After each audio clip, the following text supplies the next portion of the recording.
An air compressor is a device which takes input mechanical power, typically from a motor, and converts it to fluid air power. The compressed air can be stored for later use in compressed air tanks, or it can be transferred via pipes to a point of use. Compressors with a piston as the compressing element are called reciprocating compressors. Compressors can also be made with vanes or impellers. These types of compressors are called rotary compressors. Rotary compressors typically consist of a cylindrical housing with adjustable rotary vanes, an inlet, and an outlet. The vanes are on an off-center drive shaft. As the shaft rotates, the vanes slide in and out to maintain contact with the cylindrical compressor wall. As they do, they create chambers within the cylinder of varying sizes. Air enters at the largest chamber. As the vanes rotate, they retract, causing the chamber to get smaller and compress the air. Air exits at the smallest chamber. Rotary compressors are typically free of the vibration and pulsation that occurs with reciprocating compressors. A typical reciprocating compressor consists of a housing with an internal piston connected to a crankshaft. As the crankshaft turns, a piston reciprocates within the cylindrical housing. There are two valves at the head of the cylinder, an inlet and an outlet. The inlet, sometimes called the suction valve, allows atmospheric air to enter the cylinder. The outlet, sometimes called the discharge valve, ejects the newly compressed air from the cylinder. As the crankshaft turns, the piston lowers and raises, changing the available volume within the cylinder. The downward stroke of the piston is called the suction stroke. The upward stroke is called the compression stroke.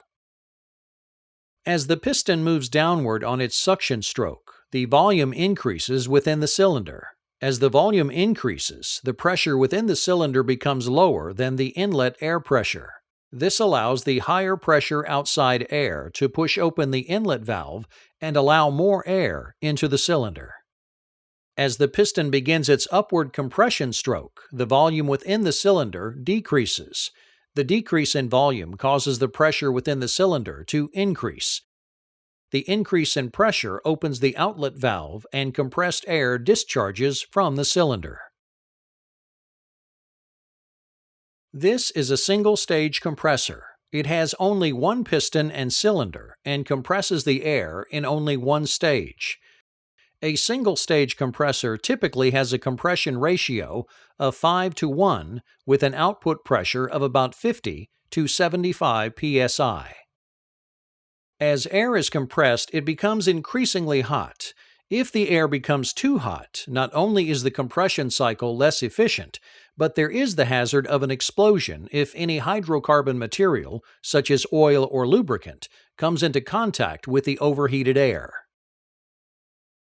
To avoid the hazards of overheating and still generate higher pressures, manufacturers make compressors with multiple stages. The air is compressed in the first stage, which is typically the largest stage, then cooled, then compressed in a second stage. The hot compressed air from the first stage is conducted to the second stage through finned tubing, which is exposed to the air from a flywheel fan. After the air is cooled within the tube, the compressed air enters the second stage to be compressed even further. The compressed air entering the second stage is sometimes called supercharged air. Two-stage compressors have a compression range of 3:1 or even less per stage, but can operate up to 175 psi. They can also deliver more air at a higher pressure than single-stage compressors of the same horsepower. If pressures of more than about 175 psi are needed, multi-stage compressors should be used. On these larger compressors, cooling may take place by circulating water instead of air. To reach a pressure of 2500 psi, as many as 6 or 7 stages may be needed, with cooling between each stage. Their versatility makes compressors one of the primary components in air production.